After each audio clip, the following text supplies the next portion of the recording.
Thanks very much, colleagues. We're just assembling the talent for the panels, and we're going to take a little bit of a Q&A halfway through, but I think we've got enough chairs here, have we, for everyone to work? Because the other way is for... No, we've got enough, we're fine. And so, we're going to take, particularly here in the following order, from Professor Cullit, Professor Hall, Professor Holmes and Professor Soderstrom first. So if they want to come up to the front, then that would enable us to take a break after those four have spoken, have some Q&A, and then we'll swap over the front runners and hear from the other four and take questions for them as well, and then open it up for any further questions. What we're about to address is, as it were, a distinctively Academy of Social Sciences approach to the types of issues that we're looking at. We had sectoral representatives and knowledgeable folk for a first session.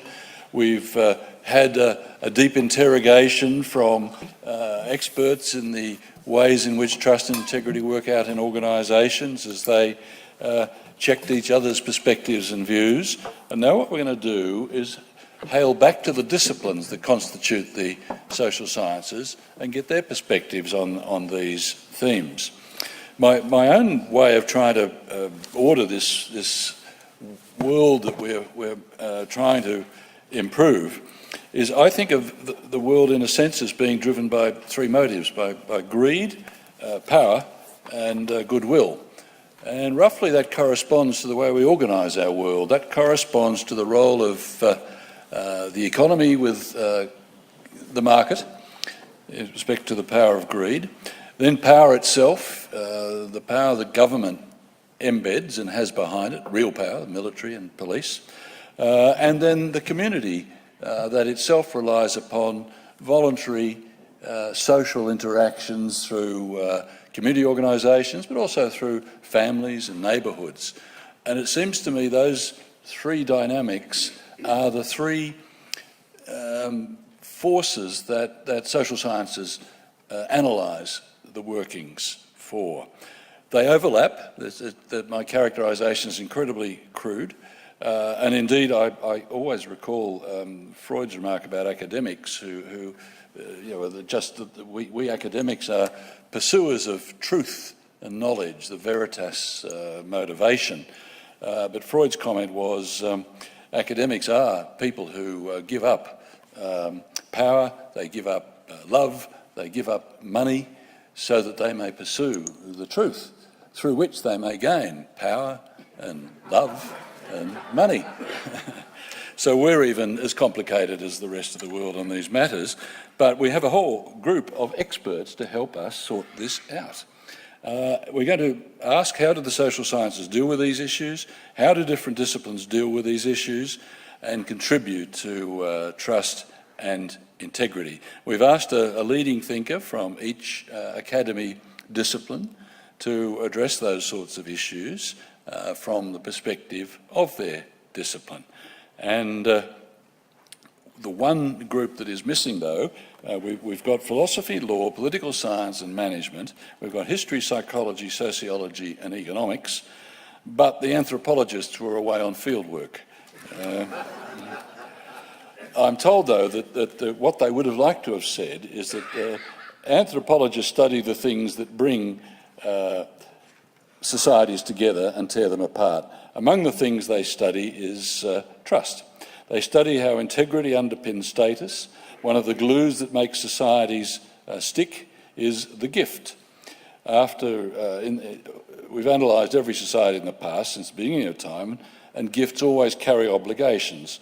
Does this mean every gift is a bribe? Understanding reciprocity is essential to understanding trust, integrity, and I can't read my own writing for the third, and corruption. Regrettably, we've had our apology, so we will not be able to pursue that logic further today, but that's what the anthropologists would have liked us to have heard from them, were they not up in Papua New Guinea and the Solomon Islands and other bright spots, as we heard yesterday from some new fellows as to locating themselves to gather their knowledge. We'll hear from each of the disciplines in the order that's in the program. So that means we'll begin with philosophy and Professor Cullit, then Professor Kath Hall for law, then Professor Leslie Holmes for political science, and Professor Naomi Soderstrom for management and accounting. And then we'll have some discussion and come back to the remainder of our panel. So over to Professor Cullit to start off the discussion, please. Thank you, Glenn. So my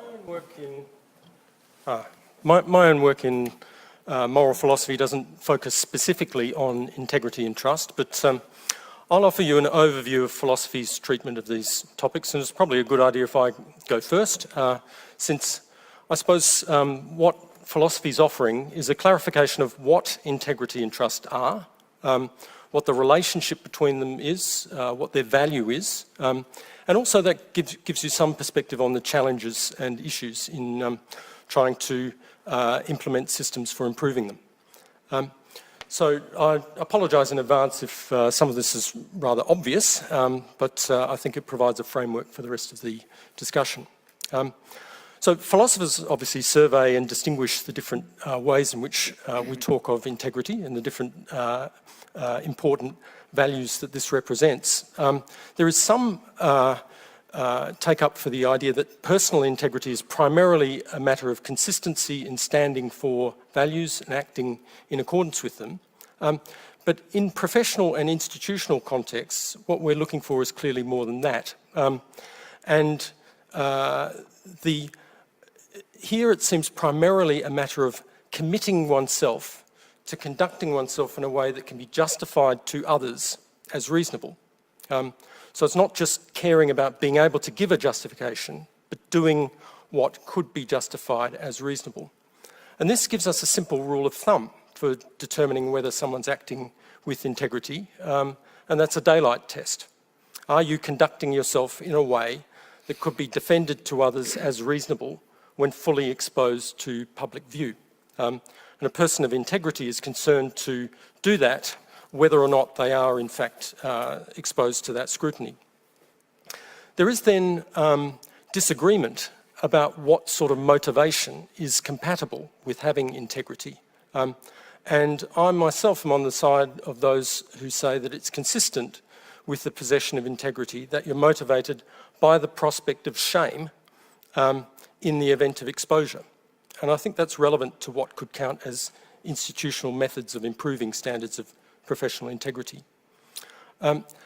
With trust, again, obviously philosophers' accounts of this vary, and they vary around whether it should be seen as primarily an attitude or an action. But once more, there's a common core, and trust, according to this common core, involves forms of willingness to depend on others that meet two distinguishing conditions. One of them is being vulnerable to those we trust in the event of non-performance, and the other is lacking a method for monitoring their performance. And this doesn't mean that it's not possible to institute a method for monitoring it, but trust pertains in circumstances where we haven't instituted one.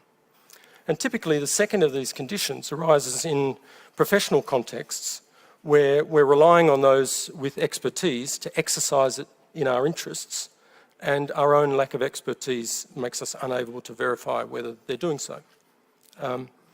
So the main values then of trust that are emphasised by philosophers are that it enables cooperation, it reduces transaction costs by doing away with the need for monitoring, and then thirdly, and perhaps most importantly, philosophers tend to emphasise that relationships of trust are themselves important, independently of the further instrumental benefits they bring.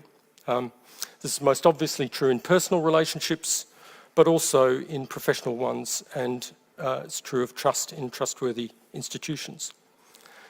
This makes the relationship between integrity and trust obviously close, because in trusting someone, what we impute to them is integrity.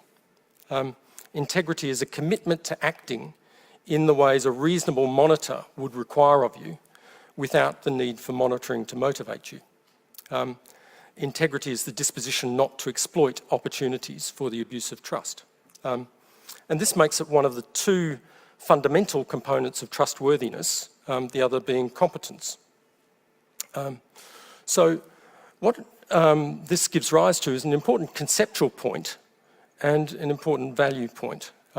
So the conceptual point is that a regime of close invigilation and monitoring is not itself a way of securing either trust or integrity. It's a substitute for them when they're absent, and it's incompatible with their presence.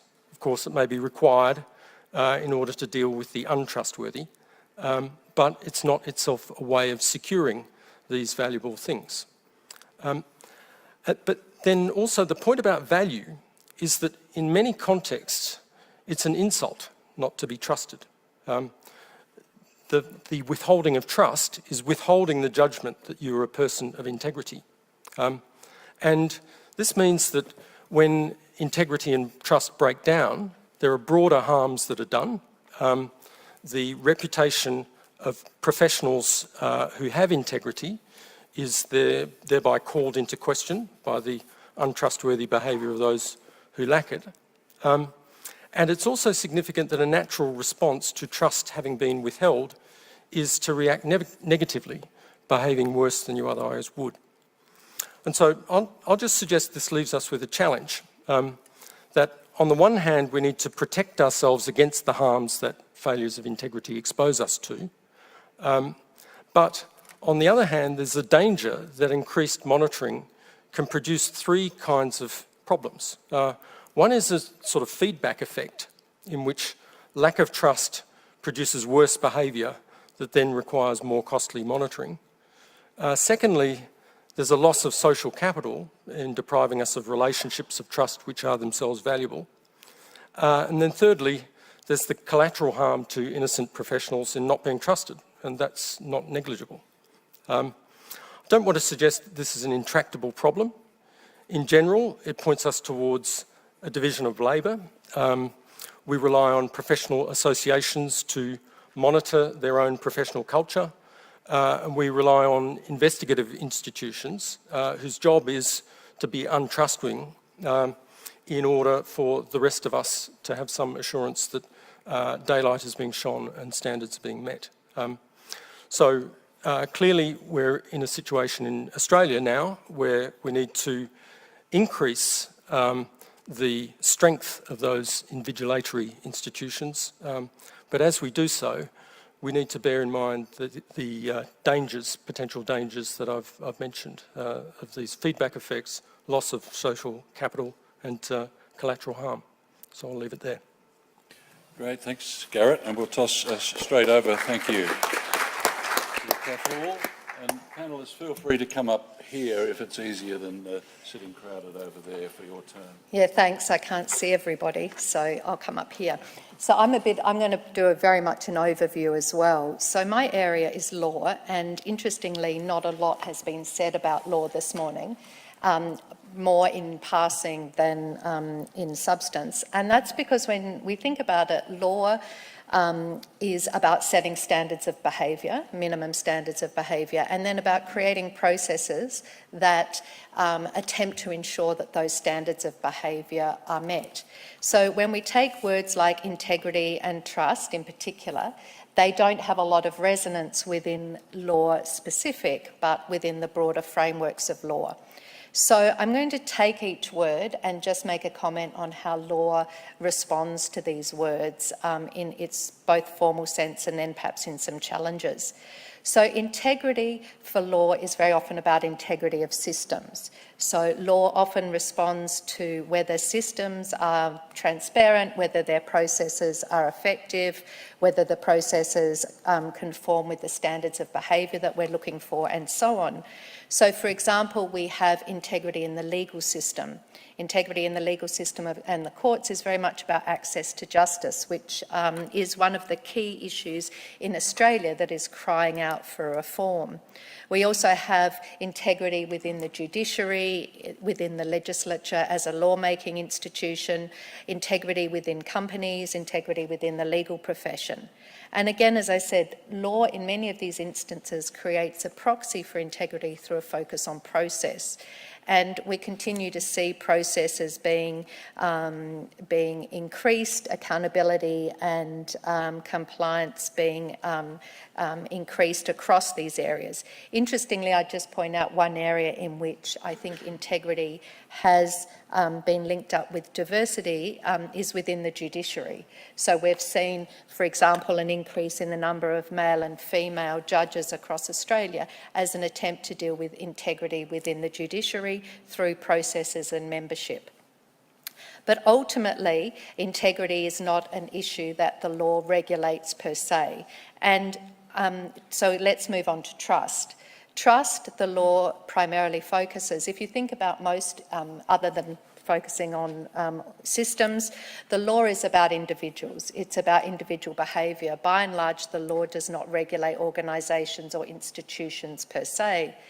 And so because the law is mostly about individuals, it is less commonly about relationships, and trust is about relationships. However, there are key areas in which the law does regulate relationships. And I think we, perhaps don't pay enough attention to the way in which the law's regulation of relationships could be used in institutional contexts. For example, there are relationships of trust within churches, within businesses, within banks that exist within law. And I think the law can be a useful tool in regulating those relationships through principles of trust. The final word is corruption. Now, unlike the first word, which is essentially in law interpreted to systems, the second word of trust to relationships, corruption is very much about behaviour in law. Law does identify certain behaviours as corrupt. This again is both a positive and a negative. It is useful in the sense that unlike unlike trust, corruption has been defined in particular ways. It's been defined as bribery, conflict of interest, false accounting, fraud and so on. But there's also limitations in how corruption is defined, which means behaviours fall outside the realm of law. So my final comment is to throw open some challenges to the current discussion today. Law is in transition, and we heard a reference to that this morning in the context of private regulation. Increasingly, the power of the state has been reduced, and the role of private regulators, whether we talk about multinational companies, international organisations, NGOs, standard-setting bodies and so on, has grown. And that both presents a challenge but also an opportunity for regulating behaviour. Secondly, I think it fits with the challenge to the state that there are also challenges to the power of traditional institutions. Again, the church, international organisations, banks, universities and so on. So to just finish with a reference to my area, which is transnational regulation of corruption. I think there are a few areas of law these days, and certainly in terms of political pressures around the issues that we're seeing, raising issues of trust in Australia. There are a few areas of law in Australia today that are not influenced by global pressures, transnational corruption being one of them. So what we've seen is that this issue of trust, which is about the trust of our national corporations operating overseas, has become increasingly an issue within Australia because of pressure from global organisations and developing states. And again, I think this opens up a possibility for re-envisaging the power of law to influence areas and behaviours that we think are fundamental to trust, but also how we regulate one of the most powerful organisations that we've talked about today, which is the multinational corporation. So that's my contribution. Indeed. Thanks so much, Kath, and we'll move straight to Leslie Holmes from a political science perspective. Thanks. Thanks. I teach a 24-hour class on corruption, so to condense that into 5 minutes is quite a challenge, but we'll see what we can do. That's one we've got to stick to. Yeah, I know. The law says. The law says. Obviously, corruption is a significant problem today. I know AJ Brown, who's sitting at the back there, is looking at the way Australia's slipping somewhat in the Corruption Perceptions Index, the world's most famous annual survey of corruption perceptions.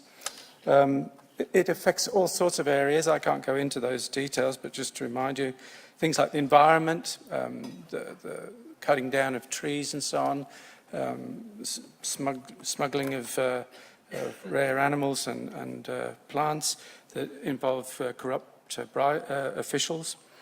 We've got centres in Australia, two of the best known are the Transnational Research Institute on Corruption at the ANU and the Public Integrity and Anti-Corruption Programme under AJ up at Griffith University. Political science has all sorts of divisions, all of which relate to and investigate different dimensions of corruption. For instance, international relations, defence studies, comparative politics, development studies, public policy, and even political theory. We were touching on that, political theory, political philosophy in the first presentation. What can political science contribute? Well, for a start, we are trying to refine our understanding of what it means. Some of you won't know that what is usually seen as the gold standard of anti-corruption conventions, that of the UN, which was originally adopted in 2000, doesn't have a definition of corruption because the people who framed it couldn't agree on that. What else can we do? There are all sorts of measurement techniques that we've devised, and we continue to refine those. Most recently, we've been going in for experiments, both field and laboratory-based experiments. For instance, looking at gender. Are women actually likely to be less corrupt than men? Do they have different attitudes towards corruption than men? Other things we do include policy advice to NGOs, to governments, on definitions, on measuring, on raising awareness. I'm amazed at how many politicians don't seem to understand what a conflict of interest means. I was also asked to talk about great research in the area. I'll just mention, I mean, there's so many, and be highly selective. There's people like Mauro on the negative impacts on economies, Donald Treisman, who I think is still the best analyst of the causes of corruption. And because we're looking at trust today, I must mention someone I've worked with, Eric Uslana, at the University of Maryland. Within Australia, we've got AJ on whistleblowing, Adam Graycar and Tim Prenzler on countering. Grant Walton, you mentioned anthropology. Grant Walton, who's not here, one of my former PhD students, who's looked at corruption in PNG. And one person I must mention who recently got a chair of international relations at Cambridge, Jason Sharman. Because in my last minute or so, I want to discuss what political science can do and what we need to refine. I'll start by saying there's no silver bullet, obviously. But we can contribute to debates. At the moment, we're contributing to debate on the federal ICAC. We can contribute to debate on electoral systems, on how to make those fairer, and thereby improve both leadership and trust, public trust. We can look at the role of mass and social media. We can conduct research into the causes. Neoliberalism is one that I've looked at, for instance. We can look at collusion. It's something else which I don't think that word's been mentioned yet today. But there's no question that organised crime, for instance, which is becoming, we've just heard about transnationalism, transnational organised crime could not get away with nearly as much as it does in drug trafficking, in human trafficking and so on, were it not for collusion with police officers, border guards and so on. We can look into what works overseas. I've done some work on Singapore, on the country of Georgia, not the US state of Georgia, both of which had severe problems, and we can learn from them. We can advise and be consultants. We can train up a new generation. That's one of the things I'd like to think I'm contributing. New leaders make a difference. We've heard about leadership and trust. If you look at Donald Trump on the one hand, and then Xi Jinping on the other hand, we've got two very interesting contrasts in some ways in terms of their attitudes towards integrity and and corruption. To finish, political will and capacity is the single most important factor in reducing corruption and improving integrity. I always say it's political will and capacity. Political will on its own is not enough. And I'll draw it at that's very quick, 5 minutes. Thank you. Now we've got Naomi from Management Accounting Perspectives. So am I supposed to represent the greed? I'm afraid so. Well, I hope not, because my two areas of interest are sustainability accounting and management accounting. And in management accounting, actually in both of them, we tend to look at things from a more of a systems perspective, and we think about, do we have my slide to put up? We think about outcomes as including more than just financial outcomes, but also outcomes for other entities such as society and the environment. In accounting in general, not just in my field, we're beginning to realize the importance of corporate culture in achieving organizational outcomes, broadly speaking, rather than just financial. And the reason for this is that corporate culture promotes behaviors that are necessary to achieve the strategies that the corporation wants to achieve. This diagram is adapted from a survey that's in working paper form by a group from Duke, headed by Graham, and they argue that corporate culture is an invisible hand that guides employee behavior, because we aren't Big Brother inside of organizations. At some point, you have to have individuals making decisions, and they're going to be guided by the culture of their organization. Now, the culture is made up of both formal and informal mechanisms. And historically, the focus of accounting has been more on the formal mechanisms of management practices and governance. And by management practices, I'm thinking about things such as HR policies, getting the right people into the organization, the kinds of incentive schemes that we have, the compensation schemes that we have, the kinds of performance measures that we have. We also have been focusing more recently on governance mechanisms in the accounting literature, and in particular looking at the board of directors and looking at their role in monitoring what's going on inside of the organization. And basically the arguments there are related to the power that the CEO has over the board and whether the board can be an effective monitor of the CEO and making sure that decisions are being made in the interest, in the more broader interest, as opposed to the CEO's self-interest.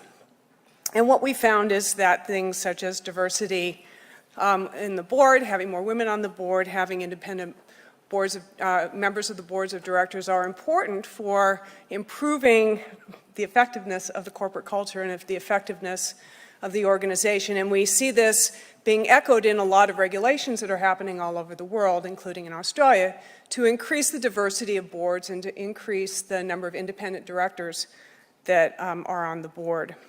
Now, a problem with relying on the board of directors to control culture is that the board of directors don't meet every day. They aren't in the organization every day.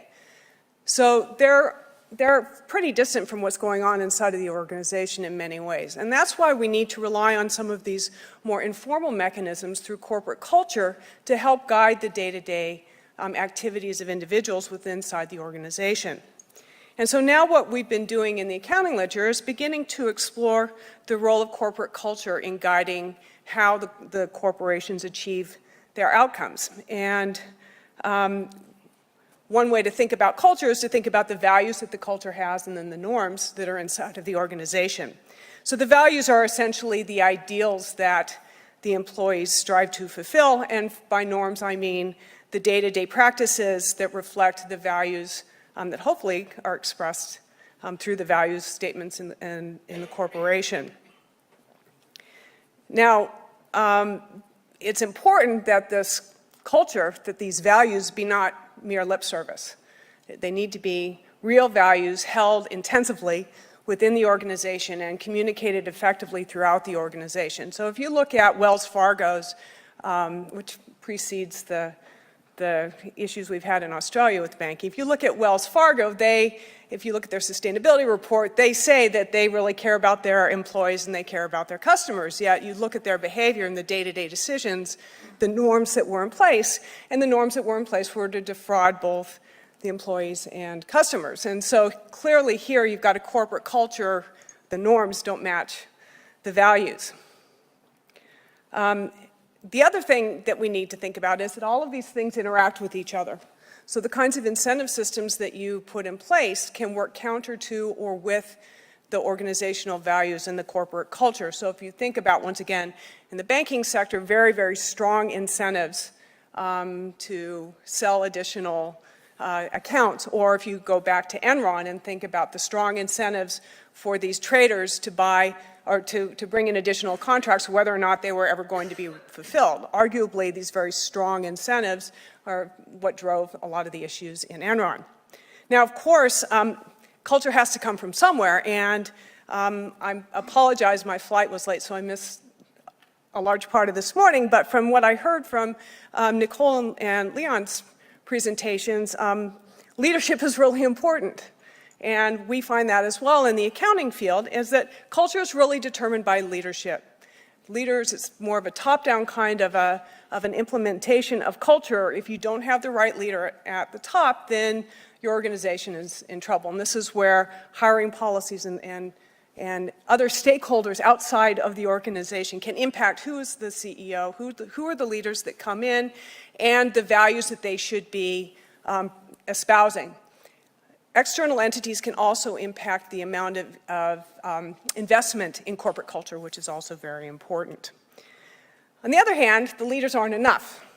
You also have to have integrity as you work down through the organization, because on a day-to-day basis, you've got individuals inside the organization making decisions. So the bottom line is, if you don't have integrity amongst the employees, you're going to have a problem with integrity in the organization. Yesterday, there was an article from Volkswagen where one of the managers said, remember, Volkswagen had the emissions avoidance issues. They said, we don't need more compliance experts. We need 100% compliant managers. So really, it does get down to the individual in these organizations. So I have 1 more minute. Can I take 1 more minute? So let me talk about business education, because that came up. You know, when we get the kids in our business classes, they're between 18 and 22. We can't teach them values. We can't teach them integrity. This has been a long debate in many countries. What we can do is we can show them settings where they're going to face ethical decisions. But as social scientists, we need to pull together throughout someone's lifetime and start the education early so that we instill the morals. And then as individuals get older and face new ethical decisions, that they have the tools to apply them appropriately. Thank you. Thanks, Naomi. Given that I've been bribed, browbeaten, and spoken to nicely about giving everyone extra time for the panellists, what we'll do is just continue with the panel. It clearly is enthralling and stimulating, and we'll hold the questions until the end. And that means the remaining panellists have to stick to their time so that we will have time for questions for them. So in the order that we've got listed, it's Frank Bongiorno next. So it is corruption on a scale probably unexceeded since the days of the Rum Corps. Geoffrey Watson, SC, told the Independent Commission Against Corruption, referring to a coal scam committed by a number of well-connected New South Wales Labor politicians and their cronies. Now this, of course, was probably unfair to the New South Wales Corps. Historians understand, as well as other social scientists, that corruption is context dependent. I first encountered the concept as a social science concept in Leslie Holmes' undergraduate lectures in the late 1980s. It's doubtful whether the New South Wales Corps was really corrupt. They were merely military officers pursuing business opportunities in a manner that was both legal and officially accepted as legitimate within and beyond the army at the time. The same, of course, can't be said for Eddie Obeid and friends. Now, no doubt influenced by those kinds of revelations, there's no shortage of convincing-looking survey evidence that Australians' trust in their politicians is declining. I'm going to focus here primarily on Australian history. But the very act, I think, of polling about those kinds of matters in a climate where people are told that, they should be disgusted with institutions and politicians, likely increases the proportion of respondents who find their politicians corrupt and untrustworthy. This insight, I think, forms the basis of Jackie Dickinson's very interesting historical work in this field. She suggests that if there was ever an era in which Australians held their politicians in high esteem, a kind of golden age, it's so far eluded historians. People say they don't trust politicians, bureaucracies, institutions and governments, she argues, but their actions actually belie their words. They take for granted that the bridges and the buildings aren't going to fall down, the health system will more or less look after them, schools will educate their children, benefits will be paid and so on. They don't need to pay a bribe to get a driver's licence, although there are occasions, of course, where they've needed to do so to get a coal licence. But of course, most of us don't seek coal licences. So how can we approach this issue in a way that recognises the validity of the survey data but adds historical depth? Now look, there's probably tension inherent in representative democracy in general. A system of election, it builds a bridge, or a divide, I should say, really, between the government and the governed. But I think in the Australian context, there are some peculiarities. Democracy came very early to Australia, and so did payments of parliamentarians. So the complaint that politicians are in it for themselves, that they're professionals, that they're making a living from what should be a service, I think is very deeply embedded in Australian culture. And you could argue that things like the very high levels of party discipline that we have in Australia, which I think are largely flowed from the Labor Party's caucus and pledge system, were really designed to deal with the problems of corruption, the problems of being corrupted by the system. It would keep people on the straight and narrow, and that party discipline is notably tighter in Australia than a number of other jurisdictions. There's also in Australia a tradition of anti-political political thought, which probably peaked during the citizenship movements of the 1930s, the Depression era. It had earlier roots in various forms of rural populism. We find a figure like Joh Bjelke-Petersen, of course, who used it in order to obscure his own and others' corruption, and we find it in Scott Morrison's complaints about the Canberra bubble, as Michelle Grattan talked about this morning. Another way of tracking these matters historically, of course, is to look at party loyalties. And we know that the major parties corralled vast amounts of the vote, 90 to 95%, repeatedly at elections a few years back, but minor parties and independents who set themselves apart from the major parties by calling them bastards, as Don Chipp did, and we're going to keep them honest and they're corrupt and all the rest of it, are doing much better now. In the 2016 election, I think about a quarter of votes in the lower house election, the House of Representatives, went to independents and minor parties. The long-term drivers of this, I think, need to be placed in view here.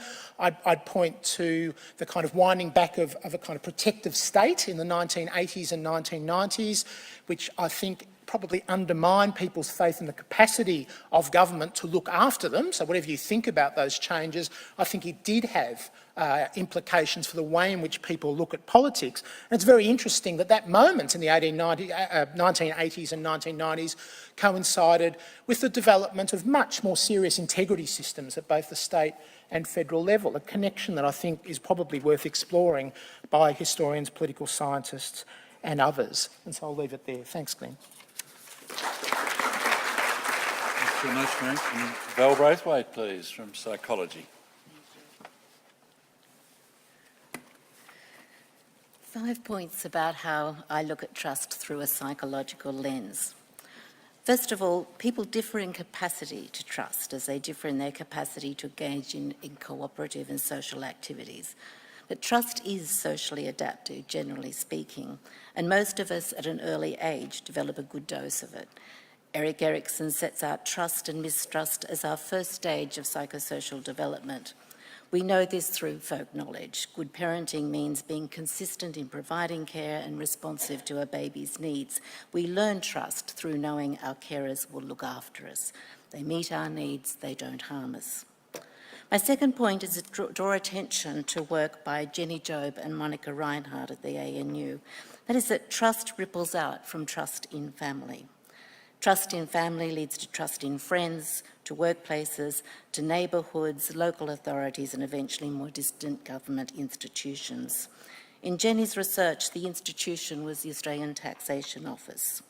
This work is important in challenging Putnam's idea that trust develops through membership of bridging organisations, of civic engagement. That's not to say civic engagement is not important, but the point is that family is more important for the development of trust.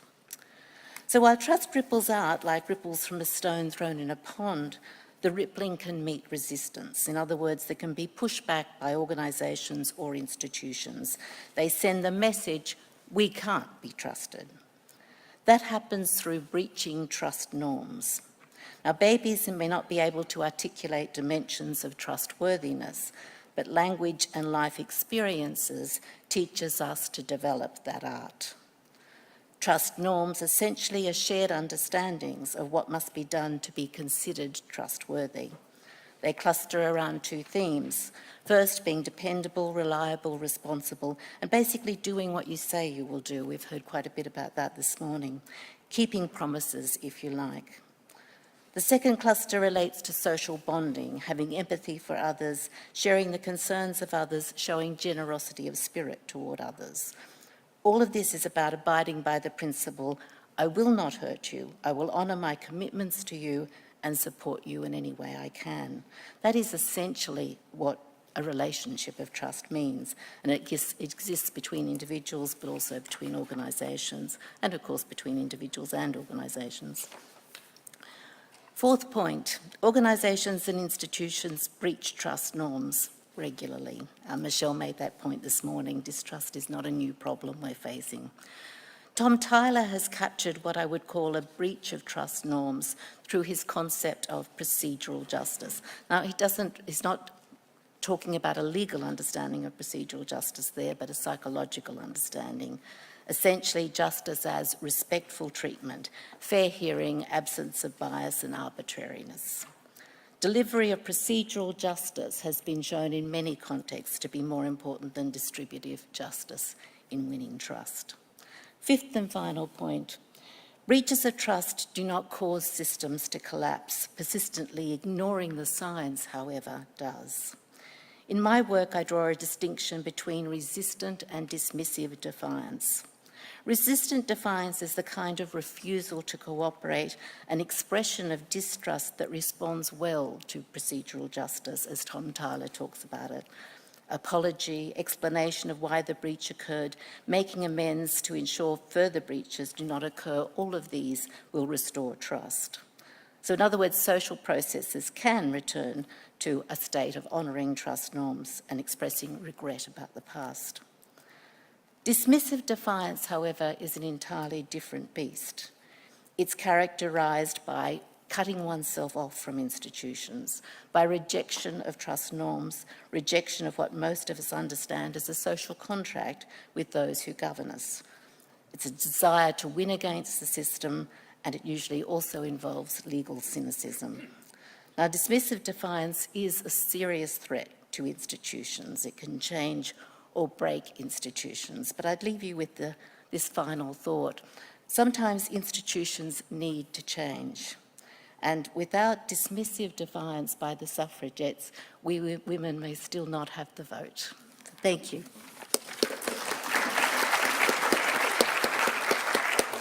A nice note, and I think our order is for Fiona Haines and then Ross Gittins. Fiona. I'm a criminologist and I'm here speaking on behalf of sociology. My area is corporate and white-collar crime, so I thought what I would do is just use the lens of three theorists, and I've chosen two sociologists, Jürgen Habermas and Wolfgang Streeck, and my criminologist is Dave White. And I want to use these theorists to look at an endemic tension that each of them see at work. For Habermas, it's between accumulation and legitimation. For Streeck, it's between the Williamsonian institution premised on competition and self-interest, cynicism and greed, and the Durkheimian premised on reciprocity and trust. For Dave White, the criminologist, it's the need to pay attention to regimes of permission that emerge from government that facilitate business activity and that can facilitate corporate harm. Each has a different view on the potential for a robust response by government to corporate wrongdoing. Wolfgang Streeck is perhaps the most pessimistic, where he sees the morals of the Williamsonian institution both requiring the Durkheimian institution of trust and integrity and reciprocity, while cynically exploiting it and destroying it. Without a Durkheimian legacy, the market couldn't function, mistrust and cynicism would reign supreme. It's difficult in a Streeckian world to see an easy way forward. For Dave White, the criminologist, he points to the way that our attention is always attracted to moments of rupture. And following Gramsci, he looks at the way the state as policeman comes in during those moments of rupture. And our direction is turned away from the regimes of permission that sort of foment the damage in the first place. The laws, regulations and relationships that routinely permit corporate harm to continue. Perhaps the theorist I've used the most in my own work is Jürgen Habermas. And what I do with Habermas, I probably bastardise Habermas a little, but I use it in the sense of political risk. And political risk is framed by keeping the economy going and making people feel safe. And the management of political risk, the management of legitimacy is central to a government's response to crisis, including crises of corruption. And what I find in my own work is if you follow that legitimacy, keeping the economy going and making people feel safe, and if you follow it over a 5, 6, 7 year period of time, the issues that led to the moment of rupture, the disaster in the first place, they disappear, and it all becomes about keeping legitimacy. So what are the implications for the subject of the symposium, regenerating trust and integrity in Australian institutions?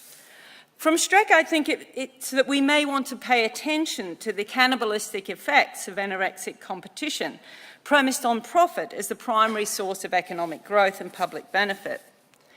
But I think in the condemnation of this kind of atomistic, anorexic version of competition based on growth at all costs and profit at all costs, we shouldn't throw the baby out with the bathwater, and I'm currently working with colleagues looking at richer forms of competition based on collaboration, based on public benefit that might find some way forward.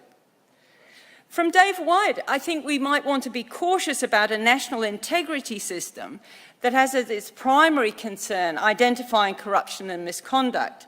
Attention to these moments of rupture must not detract attention from the regimes of permission that might underpin the erosion of institutional integrity. And I think we heard some of those this morning from Scott Ludlam in terms of transparency of political donations, accountability in lobbying, revolving doors, reforms of trust law, and many, many more. From Habermas, I think we would want to be cautious about equating trust with integrity. In my own work, the retaining of political legitimacy means that regaining of trust, however thin and however fragile it is. Retaining political risk or retaining integrity, managing political risk is absolutely central. We can't say we just get rid of the politics. The key is how you bring in integrity into that embrace. One of the problems here is the asymmetry of trust. We're often required to trust others, politicians, bureaucrats, professionals, in a situation of unequal knowledge. So what might be a way forward? Well, I think, again, it was mentioned this morning, and there's so much rich information coming out that it's hard to kind of tease it apart.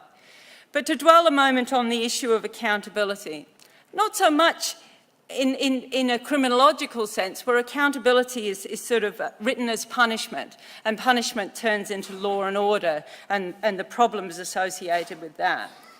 But how we get to a situation where people and institutions have to provide an account for their behaviour, based on data and based on standards of communication that make a system more transparent and more accountable and act with integrity in the first place. We may not agree with the decisions that are being made, but at least we are party to the reasoning behind it. Thank you very much. Thanks so much, Fiona. As a sometime, as it's known in economics, as a bastardised Keynesian, I was fascinated with this notion of a bastardised Habermas as well. We'll see if we're consistent across the disciplines in how we derive that definition. But now we've got Mr. Ross Gittins, and I notice Ross is listed as the only non-professor on the list, but we can't let him get away with that because I know he is a distinguished fellow of the ANU, and so he can't avoid academic pretensions with the rest of us.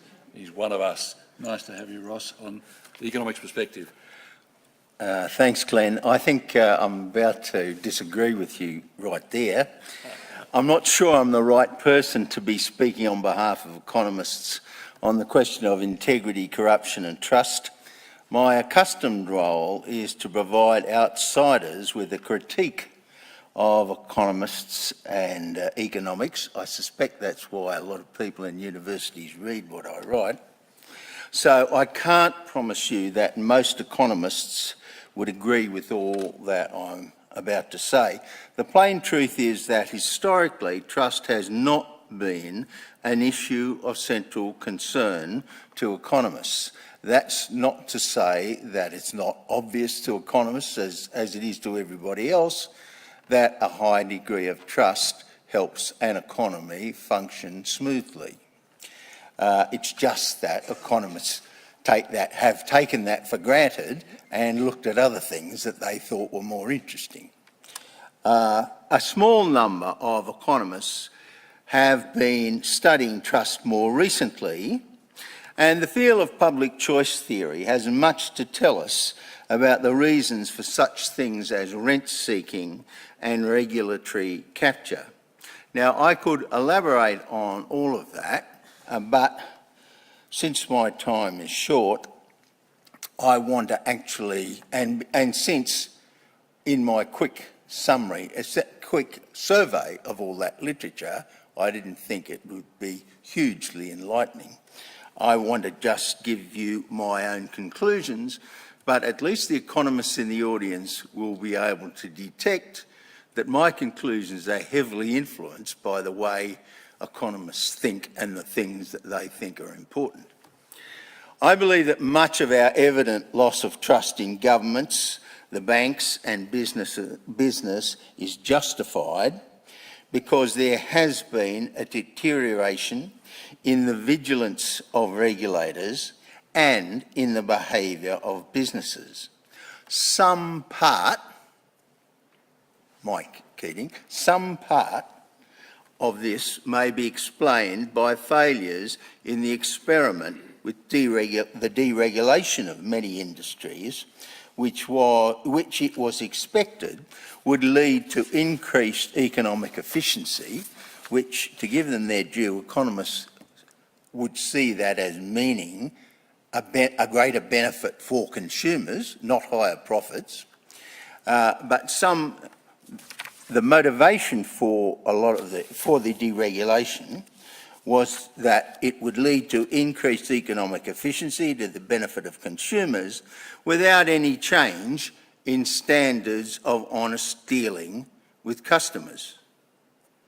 Unfortunately, we've discovered that heightened competition in markets may sometimes lead to a race to the bottom, in which firms feel under pressure to adopt the questionable practices of their rivals, or are reluctant to be the first to give up such practices for fear of losing business to less scrupulous rivals. Now, if you were following a lot of the proceedings in the Banking Royal Commission, there were several examples of that. The guy would say, do you think that the way you are giving out commissions on used car loans was a fair way to behave? No. Well, then why didn't you stop doing it? Because if we had, we'd have lost all our business to the others, which is actually harks back to something someone earlier said. There are many cases where businesses would like the government to come in and impose the highest standard on all the players in the market and they'd all be happy. That's called a collective action problem.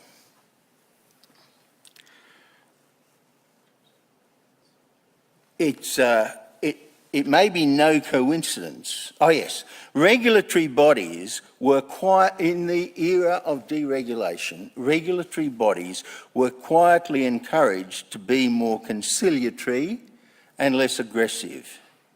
Often their funding was cut.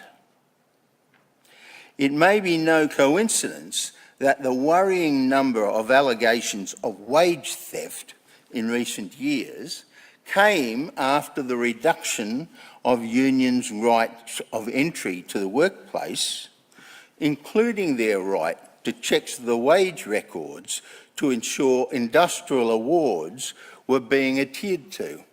In the old days, just as the law about favourable treatment of animals is actually policed by the RSPCA, not the police, so in industrial relations, the laws about how much you should be paying your employees used to be policed by the unions, and that's been cut back as part of the deregulatory push.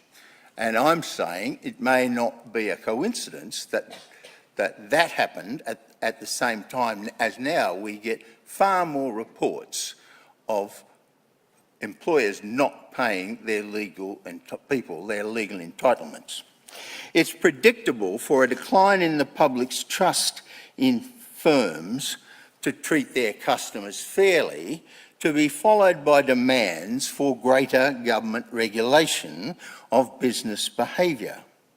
Now, I have sympathy for such calls, but economists know that using regulation to achieve improved behaviour can easily involve unintended adverse consequences, which add more to costs than they do to improve outcomes. That's actually part of the motivation for the deregulatory experiment.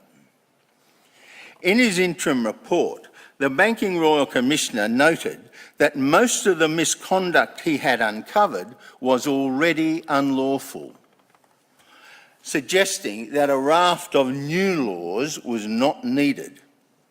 Rather, he implied, a better approach would be for regulatory bodies to enforce the existing laws with greater diligence. And you can see that process going on at the moment, where a lot of heat is coming on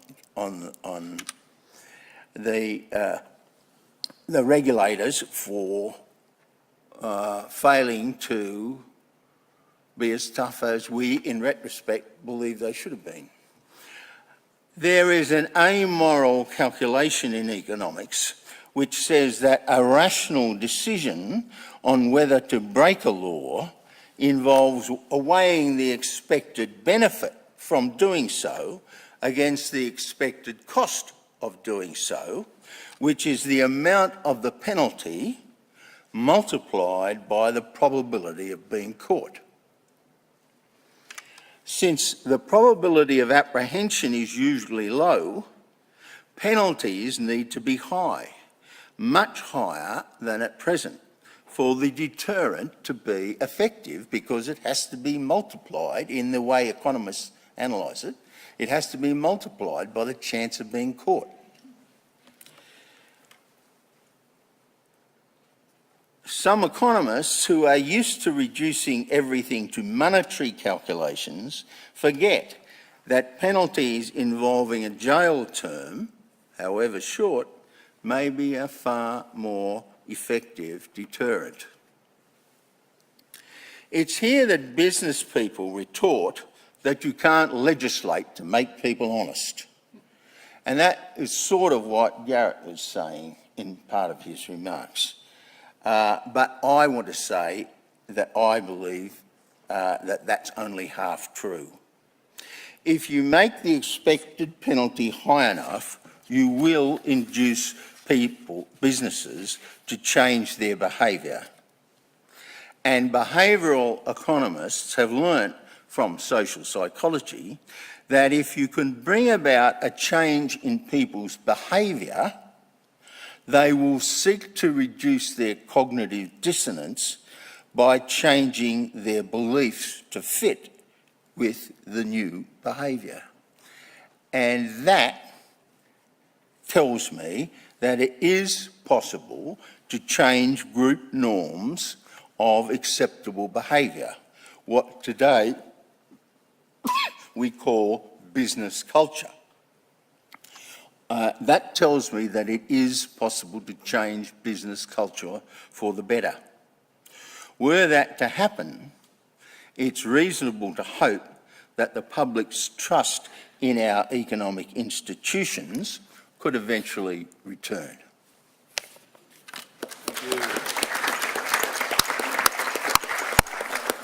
Thanks, Ross. I've been a bit slack.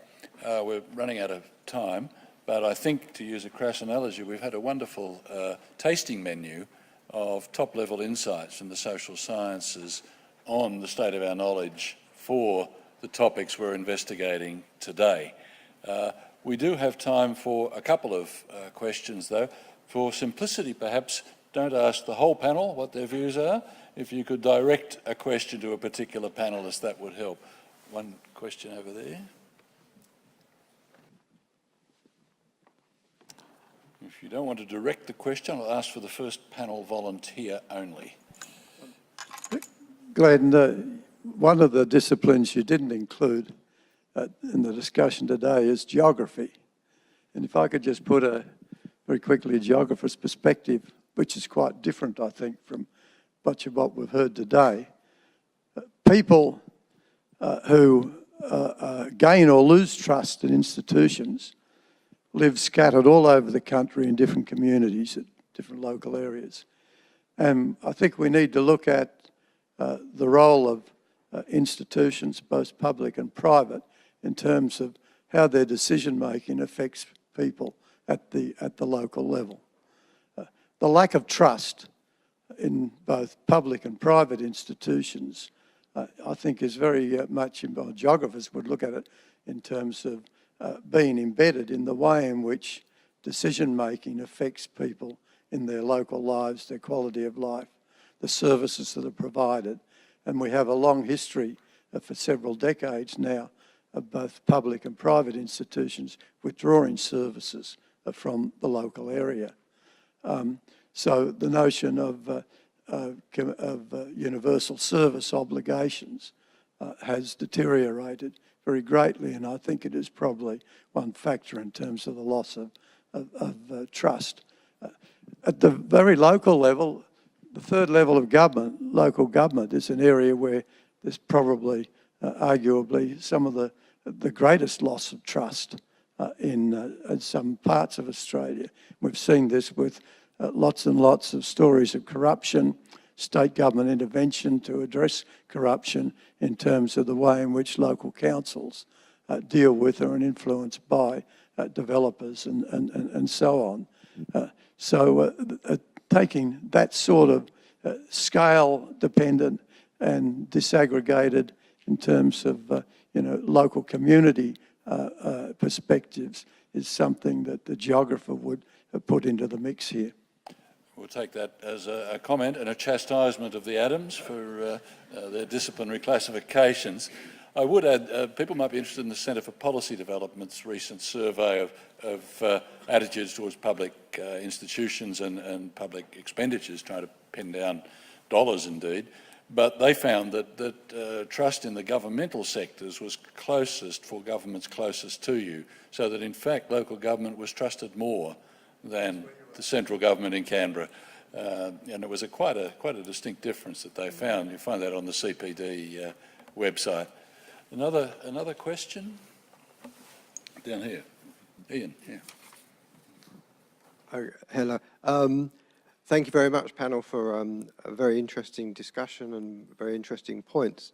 It's great to hear from a whole range of disciplines. One issue I wanted to ask was about the following. Okay, so the issue of the culture, the corporate culture, or the culture and the norms of the institution was mentioned by several people. Like one phrase was the bad barrel, I think. and the issues of what determines the culture. And then Ross Gittins said, oh, well, you know, if we punish people more or whatever, we might then change norms and improve the culture, which I'm not arguing about that. But then I think that comes back to the question then that Ross basically set up for Garrett Cullit to answer. So Garrett said, oh, yes, but, you know, like, trust is intrinsic, you know, so it's something that's good in itself. So if you punish someone to make them trusty, are they really intrinsic or not? So I wondered if Garrett could just say something about that, which is a fundamental issue.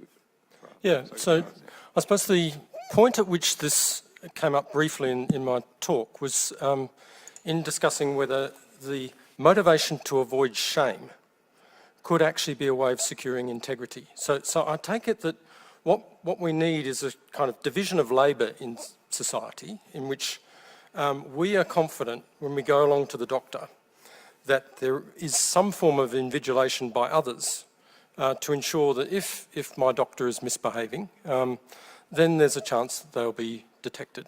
And so the conceptual point was that at the moment that I put in place invigilation, I hire a private detective to follow my spouse around. That's the point at which I'm no longer trusting. And the thought, which I don't think is excessively high-minded, is that there is a good that is available to all of us of living in a society in which it makes sense to trust some professions and some institutions. But then we need others to do the invigilating. And it seems to me that in a society in which you are concerned about being caught out, and that's your primary motivation for behaving in a reasonable way, that could still count. Perhaps not as the most admirable form of integrity, but a form which makes trust available to you. Marcia. Thank you very much, panel. I was reflecting on the fact that a number of the speakers have talked about sanctions for bad behaviour. We know they don't work very well in the criminal law. People still commit crimes even though there's a possibility of going to jail for very long periods of time. I wonder if any of you have, and I thought particularly direct this to Professor Soderstrom, attention to the possibility of rewards for good behaviour, because it seems to me that in many corporations there's not much there for people who behave well. In fact, there are sanctions. Often people who whistleblow get into trouble, and people who sell more products, however unethically, get rewarded. So has any work been done on this issue of rewards, carrots as well as sticks, really, is what I'm coming to? Yeah, actually, we have a doctoral student who is just finishing up his dissertation looking in public schools in Victoria and looking at non-financial rewards that principals are giving to teachers to see if it improves their performance, and it does. And there are also corporate programs for good behaviors as well. They just don't get the press. I think we're on time, so we'll declare our finish for the session there now after a wonderful presentation of a marketplace of ideas from our colleagues here. And if we could all join together in thanking them for their contributions today.